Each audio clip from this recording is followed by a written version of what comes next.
From the depths of internet, we come to you. Bad news, good news, dead horse beating news. Even no news will stop us. We'll make news. Even if it is in dumpster fire.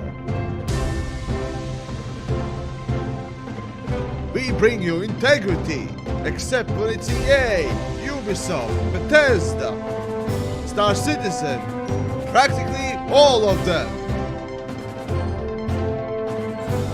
Movies, shows, and other industry bullshit.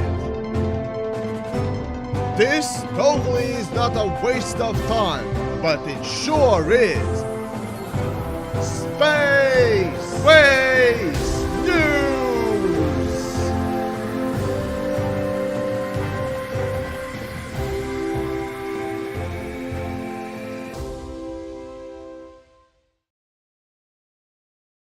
Greetings there, ladies, gentlemen, and other misanthropes. It's time for some space waste news. Yes, monthly thing, I guess. Anyways, let's get going with some news from the internets about stuff that will waste your space and time. But anyways, now let's get going with some decent stuff overall. This month, honestly, has been okay, if not good overall, I would say, for games. Although we'll get to that eventually. Nothing particularly outstandish or outlandish like April was, but you know, hey, there are a few things indeed that we can go over, and indeed, we'll then start with, let's see, what can we start with? Let's see, if I remember correctly, yeah, I didn't talk about this. So Sega, let's start with Sega. Everyone's beloved Sega. In funny thing is, in Latvian, literally these 4 words, Saga, yes, it means blanket. So, oh god. So yeah, I remember back in the day when kids next door basically asked, "Oh, do you have Sega?" Well, yeah, I have a blanket. But anyways, so what Sega does is buys Rovio. Those that are not familiar with Rovio, the game studio that was, they made the Angry Birds stuff. Yeah. Honestly, I kind of suspected or rather expected King to be buying all the popular mobile game stuff, including Angry Birds, but apparently they weren't. So yeah, King. Those that don't know, they are Activision Blizzard King under the same thing. Essentially, now they belong to Microsoft. So yeah, King being the developer, publisher thing behind, what was it? Was it Clash of the Titans or one of those mobile crap games? Essentially, what is it?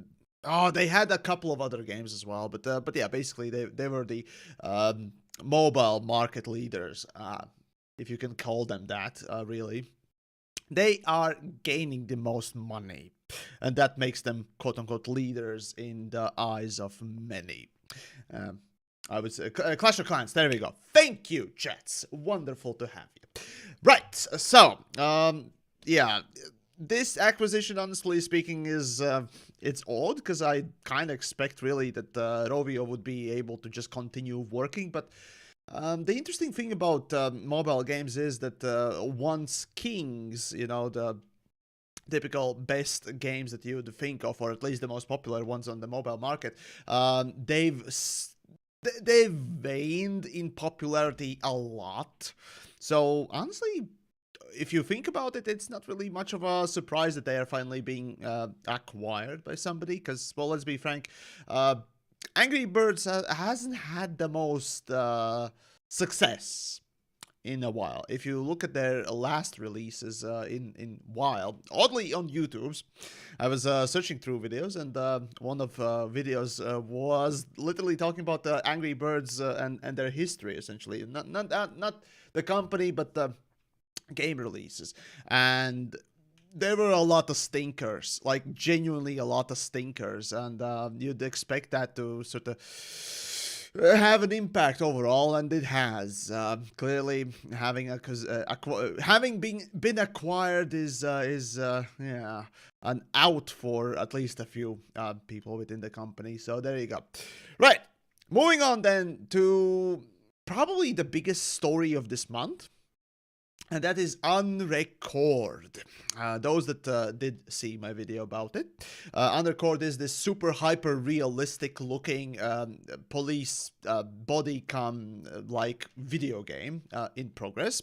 I did contact developers, and hopefully we'll get the access to betas or whatnot else when that comes out. But internet got fooled quite well with that. Funny thing is, I spotted 6 months back their first sort of showcase of the idea behind how that body cam gameplay would work, or how it would look. So I wasn't surprised that finally something more came out of it, because back then it was clearly more gameplay, like the gun wouldn't be so fluently moving around. It would be more rigid, but it would still feel like almost real, right? There would be still those gaps in animations.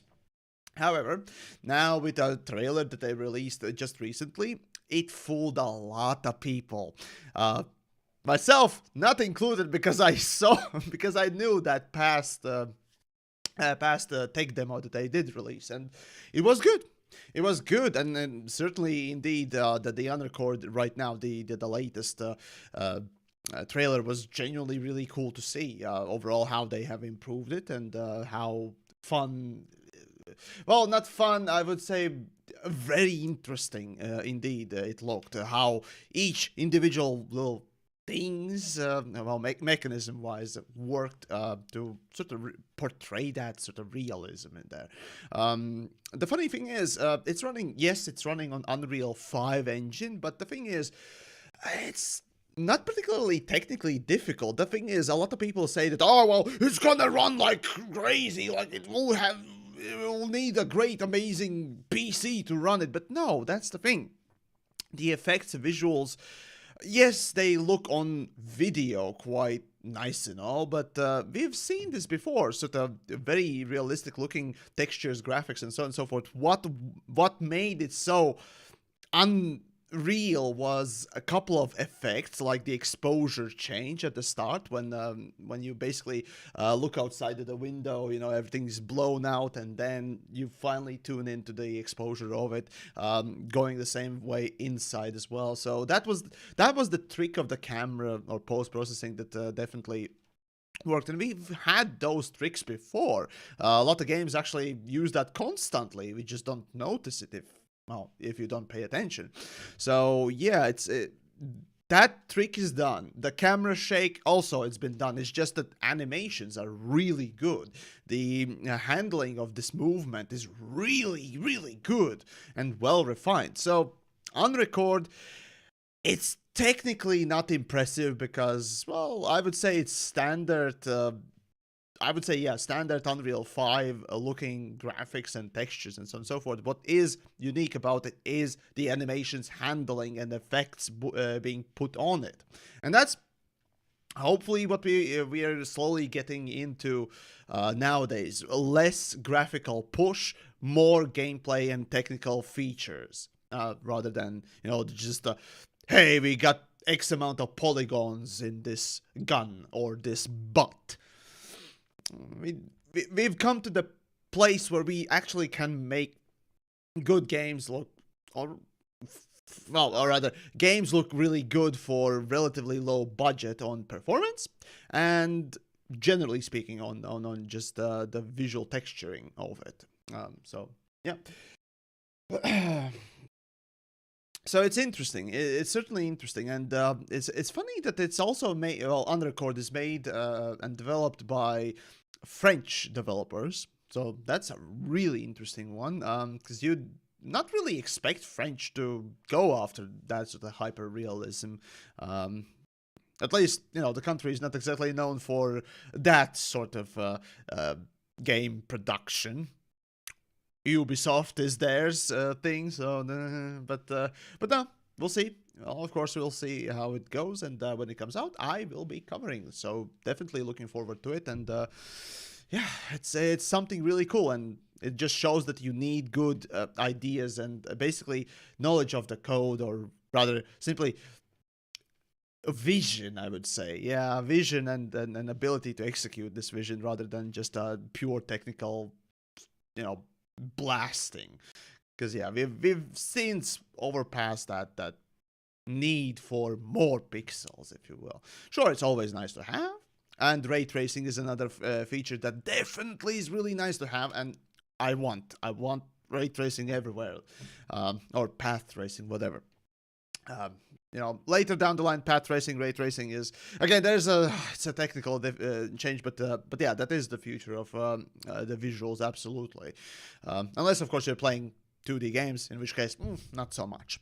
Anyways, right, that's about the on-record side of things. Well, since I only have one topic for the TV shows, might as well mention at the very least a Mandalorian, right? So Mandalorian ended finally. The season 3 finally ended sometime middle of the April, and honestly speaking, it's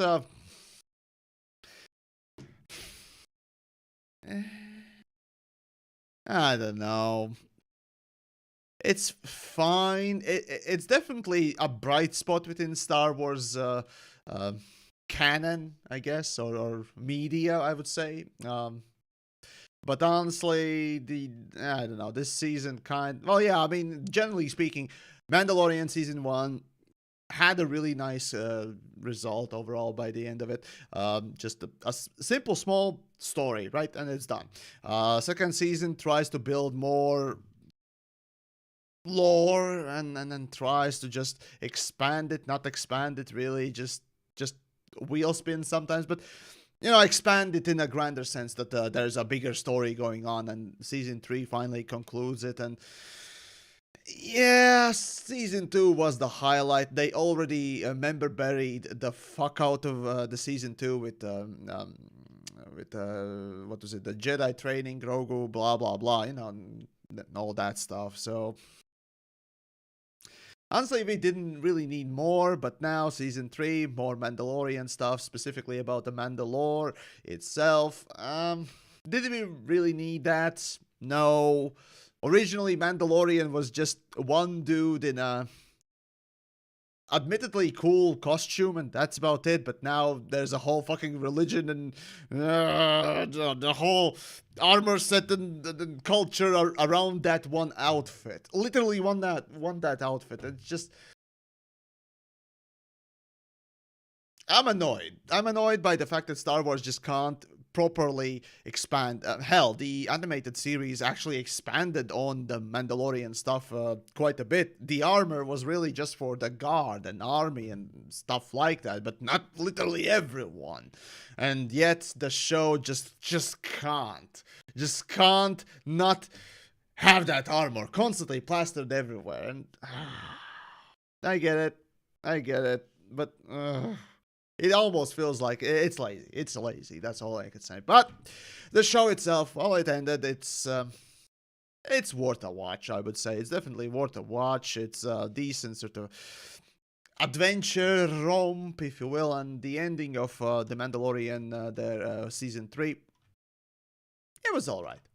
It was all right. I wouldn't say it's great or anything like that, but it was all right. Right. Right then, moving on then to... Alright, let's go with the Nintendo then. Let's go with the topic of the day. Nintendo is evil. Now, I personally have never liked Nintendo, and in fact, I hate the company quite a lot for multitude and plentitude of reasoning. However, if you need a good reason to hate them now, specifically, there have been two specific things that they've been in the news for.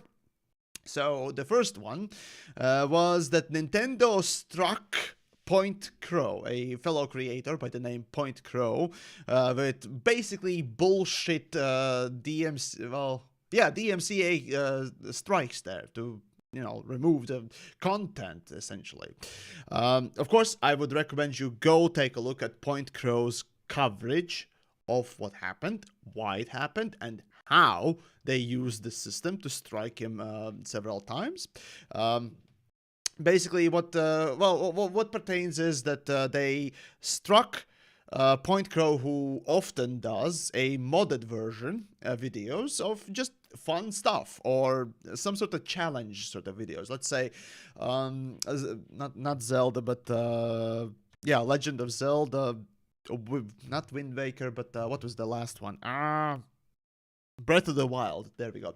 The Breath of the Wild with just, how far you can go with a stick, right? Or some kind of stick or some kind of play. And that kind of video just simply gets struck. That wasn't the only one as well. There are a few other ones, like properly, games that are modded. And Nintendo's approach with game modding is spiteful hate. They don't want their games to be modded. They don't want people to play their games in any other way than on their consoles, on their platforms, and the way they were made, and no other way. Like, that's their approach, or at least that's how it seems to. I haven't checked in on Point Crow just lately, but earlier, for last month, he got struck and probably was still dealing with it. I need to go and look at it. But that was basically one of the things that happened with Nintendo. They basically decided, oh, hey, this guy's making fun videos about our game in a fun way, but he mods it or doesn't play the way they like. Let's fucking DMCA strike him. And those are strikes, not just Content ID claims. Remember that. There's a big difference. They basically fucked him over quite a lot. And, 30-day... within 30 days, if you hand in a... not rejection, refutation, no... A dispute is the word I'm looking for. Yes, if you hand in a dispute for a DMCA claimed video... the claimant has 30 days to respond with a lawsuit, or that claim goes away. However, for those 30 days, any creator is fucked. And that's usually what happens with these false DMCA claims. Companies just claim whatever they don't like, and for 30 days, the person is sweating like fuck. They can't do shit, really. And the company just sits there waiting, and doesn't matter if there's a dispute. After 30 days, it's gonna go back up, but fuck them. Of course, companies can try and sue, but that's kind of a costly and a problematic thing that goes beyond, of course, and filing lawsuit. But anyways, right, so that's one of the things Nintendo does, or has done. And the next thing that Nintendo did this month was... oh, God. Right, so it's funny that there was this their console modder, jailbreak... How is it supposed to be... Gary Bowser. Gary Bowser is a real person who got sued by literal Nintendo, right? He got jail time, and what he did basically was hacking Nintendo's consoles, right? He was doing, he was... let me just correctly... What was it? Jailbreaking. Basically, what he was doing was jailbreak...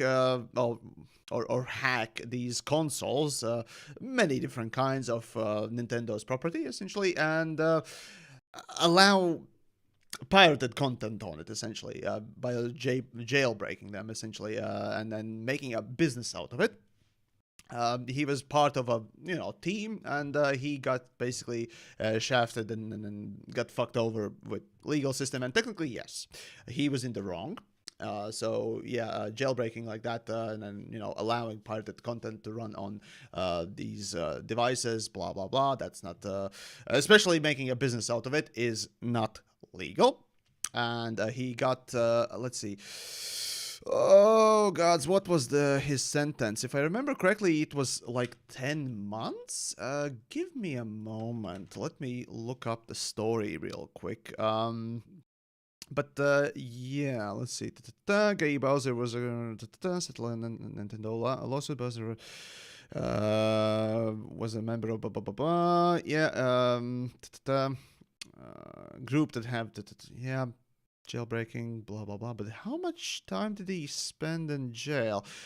Damn it, this article doesn't show. But anyways, right, that's not the point. Basically, he spent a certain amount of time in jail, and coming out of the jail, he settled. Basically, well, there wasn't much of a choice. He was tasked to pay back Nintendo $10 million for that stuff that he did.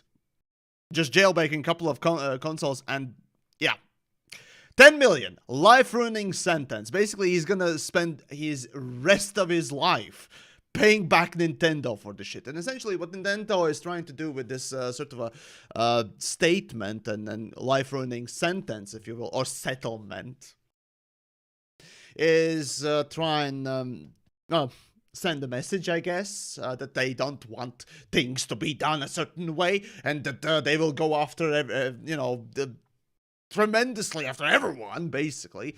And Nintendo has been, or rather, Nintendo has this reputation in the past already to basically go against the community, disrupt, these tournaments, essentially saying that, oh, well, you can't do this tournament because this is our product and we don't support it, and you can't run it on these devices, so fuck you. Emulation also bad, fuck you.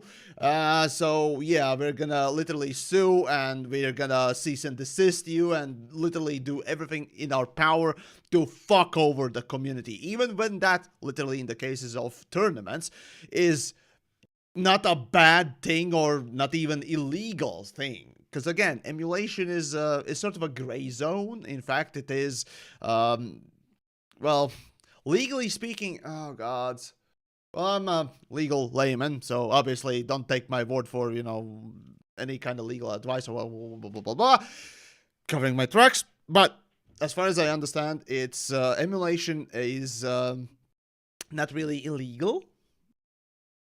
So yeah, the act of it is not illegal. However, selling games that have been ROMed and blah blah blah, that of course goes into illegal territory. Blah blah blah. But the point is essentially that just they're so intent to fuck over everyone that is doing anything with their product that is just not personal, essentially. As soon as you're doing a little bit more than just your own personal fiddling around, you can go fuck yourself, and we're gonna just come down on you with cease and desists, worst case scenarios, lawsuits. So that's fun. That's always fun to have, especially for a company that is supposed to be, friendly and family friendly, and this cutesy little all family thing, I guess. Really, the Nintendo, just no. Oh god, there's just so much with the Nintendo overall that they've done in the past, just contrary to what community wants or needs, and just it's disgusting. With the Point Crow's case especially, he made sure specifically to abide the creator's guidelines for creating content on YouTube, specifically going beyond just fair use, right? He specifically tried to go by the guidelines of what Nintendo has set up, but yet they still decided, oh well, fuck you, we're gonna strike you. So yeah, again, I haven't checked on the point crowd just yet. Probably should have done before the stream, but there you go. That's regardless. The point where we can literally raise our fingers and say fuck you, Nintendo. You can go fuck yourself. You make bad products. You're a bad company. Well, okay, maybe not bad products, but a bad company. Not gonna support that with any kind of incentivized monetization there. Anyways. But yeah. ROMs and emulations depends on the jurisdiction. Yeah, the ROM stuff and emulation is an interesting one because if we talk about, let's say, Nintendo's products again, the cartridges, right? Back in the day, it's before my time essentially, but the cartridges hosted this information, this game data, right? And this game data. Well, it was powered by a literal cell battery. If the cell battery runs out of power or degrades for one or another reason, which it will do over time, the game data, the cartridge is, well, broken. There's no restoring it. ROMs allow saving this data. The stuff that is literally copied on the memory part of the cartridge and just copy it as a data onto a more digital format that you can copy paste left and right. Of course, that's copied off of a physical device, and well, again, there's a lot to say. There's a lot to say about emulation, how it works, legality of ROMs, and saving them. Again, it's technically, as far as I understand from the legal standpoint, as long as you have the physical device, making ROMs is your right. But that's, yeah. Ye old CMOS batteries. Yep, exactly. Once those run out, you're fucked. Or rather, your game is fucked. And how are you supposed to play it again, right? Nintendo, man.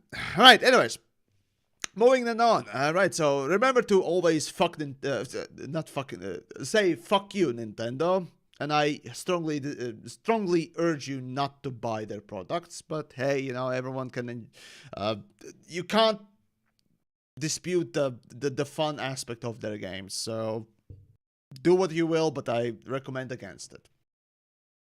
Not that I have ever bought any of their products because I hate the company, but each to its own. Again, each to its own. All right. Right. Moving then on to, let's see what we got. Right. Sony. Now let's move on to something a bit more positive. We're going from one old publisher to another. I mean, Sega, Nintendo, now Sony. Right. So Sony apparently says that, oh, hey, making PC ports of our console exclusive games, releasing them on PC, right? Like they did with God of War, Last of Us, Uncharted, and I think a few other ones, but regardless, those three specifically. Horizon Zero Dawn. There we go. It makes a lot of money. Yeah, so we're gonna do more of it, apparently. And what a surprise is that, huh? Fucking hell. I mean, clearly, those are good games and nice games to have. And on PC, console exclusives are stupid. Like, genuinely fucking stupid. The only thing that console exclusives help are the consoles themselves to make their own market. It doesn't help anyone. But anyways, whatever. No news from Sony is a good thing. And this time it's actually good. Yeah, so they're saying that, oh, hey, our console ports are making money. So we're gonna work on other console exclusives to be released on PC. Now, obviously, there is one specific game that everyone wants on PC, and that is Bloodborne. Most of all. However, Demon's Souls, also, the remaster of it is something that I personally would love to see. But yeah, Bloodborne definitely is the biggest one. Of course, there's The Last of Us Part 2, which I can take it or leave it, really. And let's see, what else? There were a few more exclusives, but yeah, those would be the ones that I would be more interested about or for, right? So, oh, Ghost of Tsushima. Yes, that one I would love to see on PC as well, man. Yeah. So yeah, if they are finally bringing those on PC, that'd be fantastic as well. I mean, I loved God of War extremely so. So yeah, of course, Horizon Zero Dawn was really nice to play as well. Story and the world was empty, but some gameplay moments really were just amazing, and visually it looked also quite amazing, and I love that too. Anyways. So yeah, we'll see what comes of that. But yeah, what a surprise! PC ports make money? No. Oh, and and speaking of PC ports, ladies and gentlemen, have you played Jedi Survivor? Well, those that have bought it might not even still have played it. All right, so the first things first, as Jedi Survivor has launched on PC. Not only on PC, on all platforms, it's been dogged by bad performance, but most of all on PC. On PC specifically, you download the fucking game, apparently about 100 gigabytes or so. For me in Latvia here with the symmetrical gigabit connection, that's not a long time, but regardless. Then, once you have downloaded it, there's the unpacking on top that takes a long time, and so yeah, not only you're just unable to play it because hey, it takes so much fucking space, and a lot of people have called it out as really bad optimization, really bad compression, and so on and so forth. Yeah, you're not wrong about that. It really is the age where developers can take a piss and skip the good actual development principles, but you know, here we are, I guess.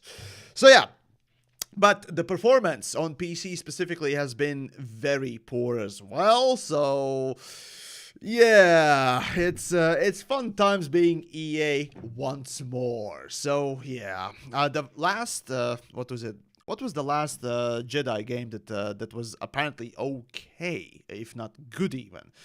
Oh gods, wasn't the last Jedi? No, that was the shit movie. Fuck. Oh, the prequel to this game specifically. Fuck. What is it called? Probably Chat's knows. Jedi Academy. Fuck. No. That wasn't it. Oh, god damn it. Oh, the last Jedi game that released from EA. Yeah, so Fallen Order, I think. Yeah, that could have been. Yeah, Fallen Order. Thank you, chats. Wonderful. So yeah, that was apparently reviewed quite well, played well.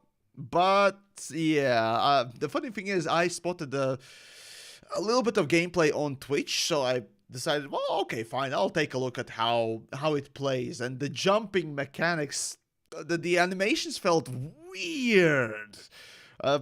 I mean, fine, as long as it plays well, it's fine. But apparently, it doesn't even do that. So, Jedi Fallen Order, another one of those ports that just half-assed. Hell, the game is half-assed because it's not only the PC that is suffering, but all the consoles as well. Most of all, of course, PC, because it's a port rather than the direct development on it. But quality development. This is what EA does with the Star Wars license. Not that there's much of a value in I would say Star Wars these days, but hey, again, everyone has nostalgia about it, so milk it, I guess. It was kind of nice to see the Fallen Order actually was well done, especially after the what was it, the loot box shenanigans with the Battlefront. I mean, fuck. Hell, that was sad. Like that was real fucking sad, and stupid, and annoying, and abusive, and many other things. So, the Fallen Order coming out and being just a decent game was a surprise, a pleasant surprise. But I guess it couldn't last for long. God damn it! Fucking EA, man. Right. On a bit more funny news. Gamers Nexus was exploding a few CPU chips because, basically because of the motherboard's overclocking profiles not kicking in properly.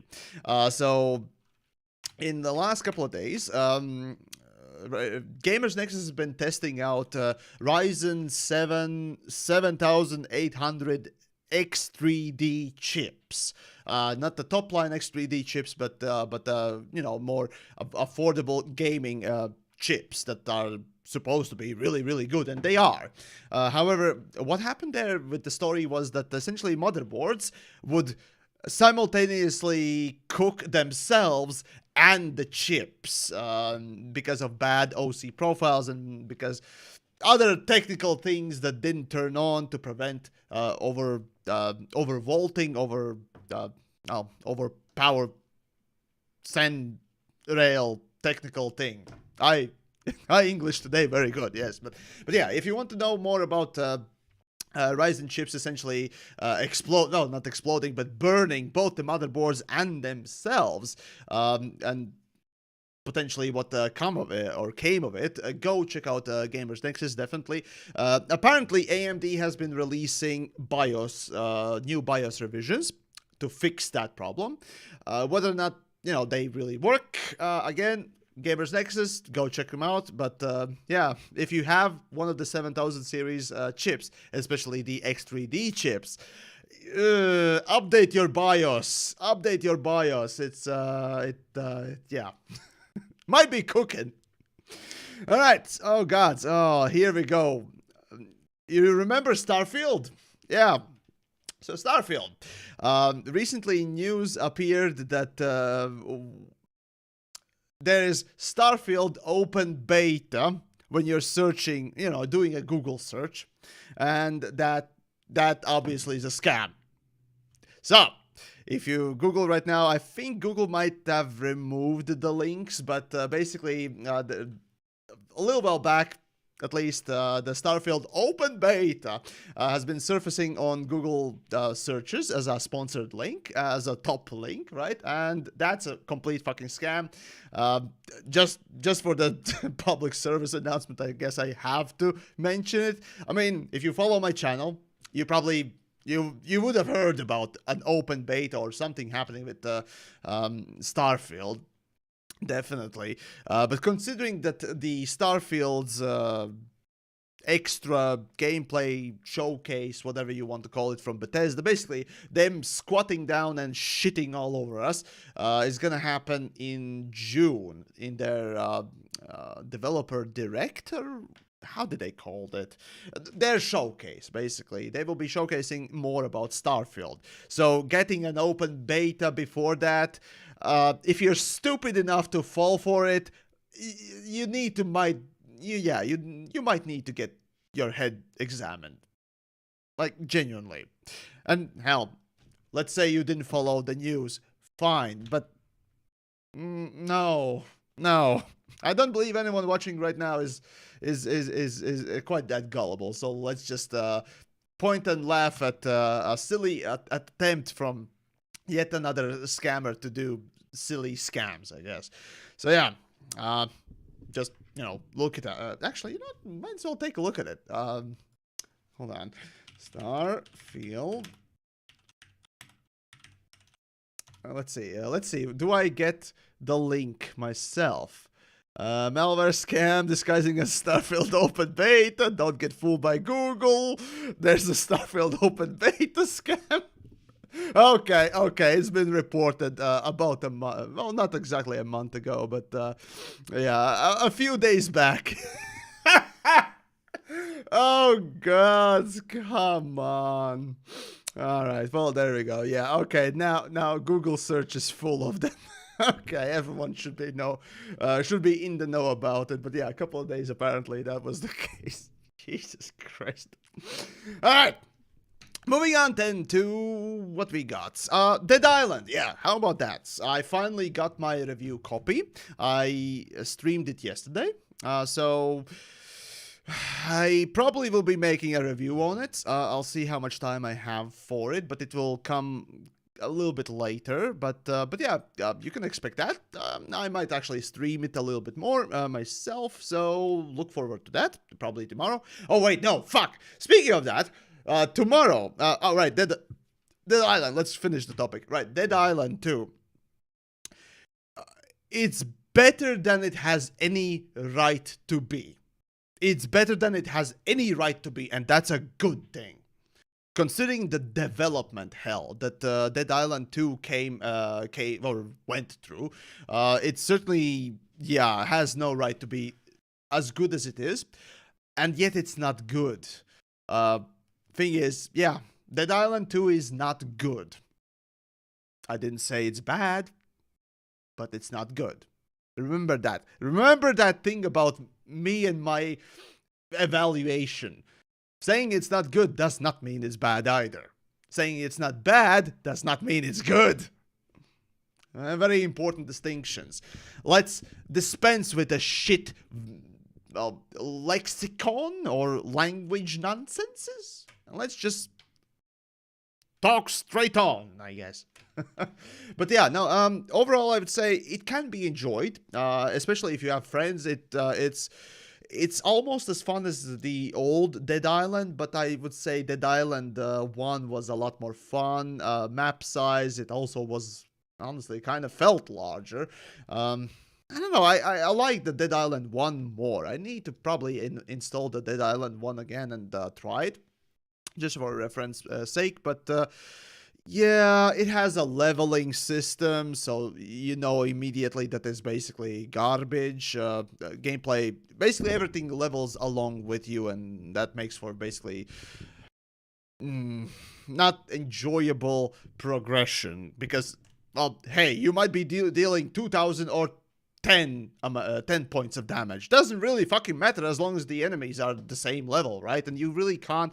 And the thing is, I'm rushing through the story. I'm not getting into areas where enemies are over leveled for me. So yeah, well, at least I can still run on. So I guess the leveling system is, I don't know, the leveling system is weird. Again, I've talked about the problems with leveling systems and how looting and gear kind of fucks it over, or rather gets fucked over because of it. So yeah, back in Cyberpunk review, as a matter of fact. So feel free to check that out. But yeah, no, it's okay. Dead Island 2 is okay, but is it worth picking up it on Epic Store and for $60? No. Especially the story is really annoying right now. I still am in middle of the story, so I don't know about the ending, but yeah, Dead Island 1, ignore the story. It's a great game there. Just, no, well, maybe not great game, but a good game, definitely, for co-op. Dead Island 2, it's fun with friends, if you have them. That's about it. So, yeah. Right,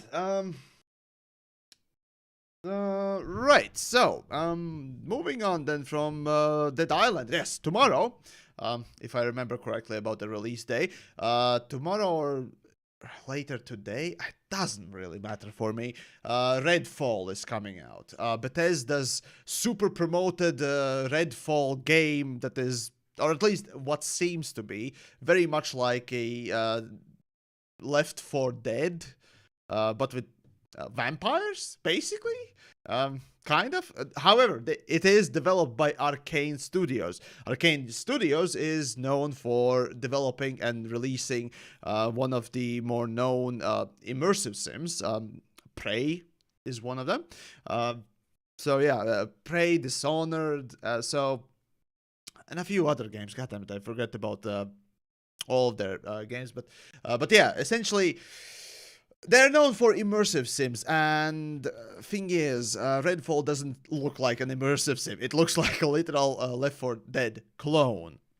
Whether it is or is not is up in the air. We'll see tomorrow or whenever it releases, since it is on Xbox Game Pass. So expect me to pick it up. In fact, I have pre-downloaded it right now. So yeah, actually, let me really check. Redfall's release.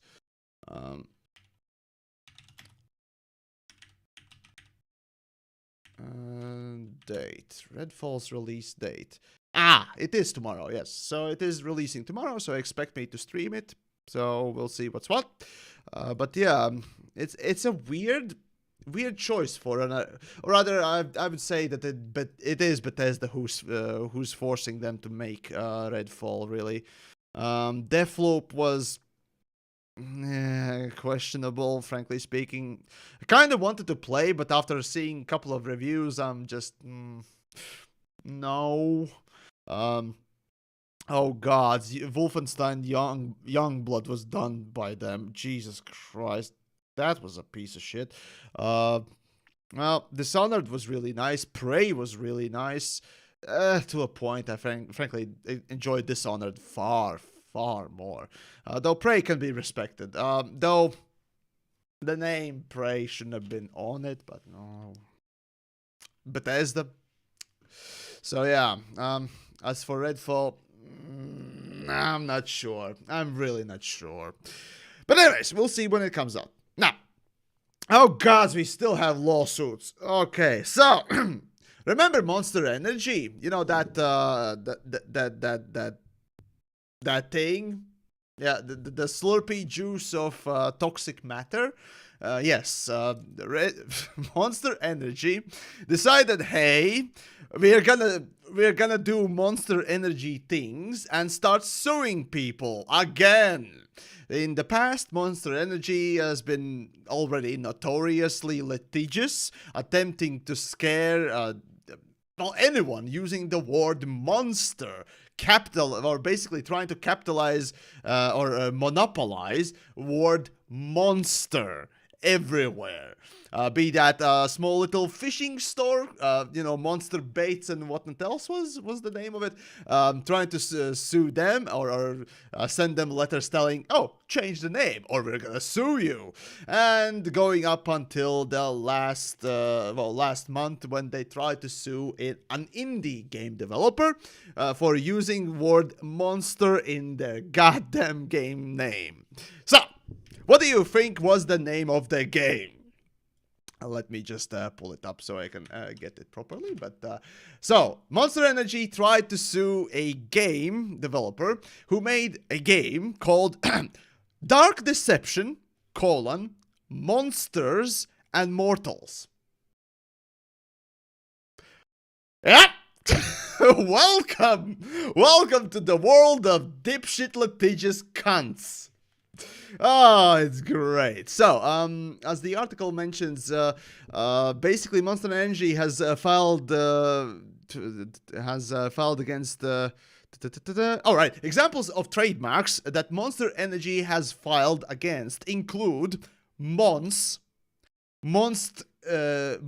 Ika or IK Monstic, basically. Monxter. 1M? What the fuck? Okay. Unleash the Bubbles. Munster. Cravings. And many others. What the fuck? Welcome to the world of dipshit litigious cunt bags. Monster Energy. Jesus. Of course, developer of Dark Deception. Let's see, what was the name? Indie developer. Where is the name of the indie developer? God damn it. Glowstick Entertainment. There we go. Glowstick Entertainment is fighting them, or is willing to fight them, and not budge an inch. So best of luck on that one. Obviously, this is gonna be a process that's gonna just go for a long time, and fucking Monster Energy once more, just showcasing their dipshittery and trying to be so goddamn trendy and, oh hey, we have our goddamn brand, we're gonna do all the brand shit because brand is a lot more important. And granted, their brand is very important and so on and so forth, but god damn it, it's the level of depths they're willing to go to out-muscle anyone on the field is just so sad. So here we are. Another reason not to drink their Slurpee juice. Great! Fuck 'em! Alright, next. All right, right, right. This month, or rather last month specifically, another SpaceX launch happened, or tried to happen, got delayed, then happened and exploded. There you go. That's the summary of SpaceX this month. You wonder why I never really cover these things ever at all, because first of all, it get delayed and just blue balls you, and after that, it's just. So yeah, I like to see an explosion. It's always fun, and whether or not it succeeds or not. But yeah, these launches are extremely boring oftentimes, and yeah, no thanks. So yeah, I'll just look at the highlights like I am today, sort of mentioning at least. So there you go. Right, moving on then. Oh god, we can't get away from litigious shit. Okay, right, another lawsuit. Remember Nexon? Yes, the Nexon company from Asia that is basically responsible for a lot of really shitty games, really garbage stuff, and exploitative crap like, you know, you would expect from Asian companies to deliver. Sometimes they do actually deliver something playable, at least here in the center of the world or west in the Americas. Yeah, what Nexon is trying to do is sue Dark and Darker developer.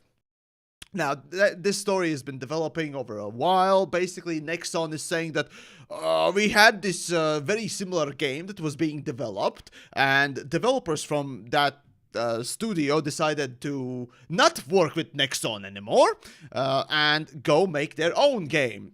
Very much like what they were making, and that's why they deserve to be sued, because, well, right, that's the basic story of it. That's how it seems to be, because developers from Nexon, who were working on already some sort of a game in a similar fashion than Dark and Darker, didn't like the environment within the company, and pulled not only that one person who was disgruntled, but multiple developers with them to make a new studio and make Dark and Darker. Game seemed promising. I didn't get to play it much in Steam Next Fest, which, yeah, it was super broken. But anyways, it seemed interesting at least. Right, so what they did was make their own company, their own game, and, you know, worked on making that game. Nexon decided, oh hey, they have a lot of similar assets to a lot of other things, or our game. We're gonna sue you. In the end, what happened was that it's a bullying tactic in reality, rather than just an actual lawsuit where, no, these developers from Nexon who went on to make Dark and Darker, they didn't pull any assets from their projects or their past projects to make that game. However, Nexon claims that they did. Difference is that Dark and Darker developers came out with a fucking spreadsheet showcasing and listing every asset they claim that were used from their product into Dark and Darker. And what... Oh god! And the Dark and Darker developers listed where they got those assets specifically, and basically all of them were asset store bought assets, not Nexon's proprietary made in-house stuff. So what Nexon is attempting to say is, oh hey, they're using similar assets to our game. It must be, you know, the law violation there, because, you know, hey, they're using the same stuff that we are, and we were first, right? But where did Nexon get those assets? Asset store where everyone else can get them. So yeah, at the end of the day, what ends up happening is Nexon seeing somebody else push a game that they were had in works before them out from, you know, people that worked under them. Yeah, you can see why they might be a bit butthurt. However, Nexon is a bunch of cunts and can genuinely go fuck themselves. Seriously, if you think of EA being bad, it's nothing to compare to some of the Asian companies, and definitely Nexon. It's disgusting what that company is. It's if you think of Konami being one of the more disgusting of the Asian side of companies, it's worse. Like it's worse than Konami. I shit you not. So fuck them. So there you go. That's Nexon. I saved you a lot of searching for it. All right. So now that that's done, there are a couple of more stories that. Actually, no. There's one last story for today's news segment. So yeah, and that is Postal 2 finally gets a 20 year or 20th birthday. Let's see, sometime April. I don't remember, god damn it, when it was released originally, but Postal 2 is one of my favorite games for the FPS genre from back in the day. It's just... it's one of those rare parody FPS games out there. One of the very rare few. It's super tongue-in-cheek. It's it's violent as fuck, but it's funny. Mostly it's funny, and it's just out there. It's very out there. Something like that today would probably get the company cancelled, although considering that they released Postal 4, and it has a lot of other stuff as well, I guess not. As long as you make something good and very tongue-in-cheek so that everyone understands it's a fucking parody and a joke. Yeah. Again, taking examples from South Park, I guess. But anyways, they introduced a few more changes for the game, or rather, released an update for it. Or, a couple of bug fixes here and there for the old game. One of them is addition of a urinal by the name of Piss Trap. Yes, it looks like Claptrap from Borderlands, and it's also voiced by the original Claptrap from Borderlands.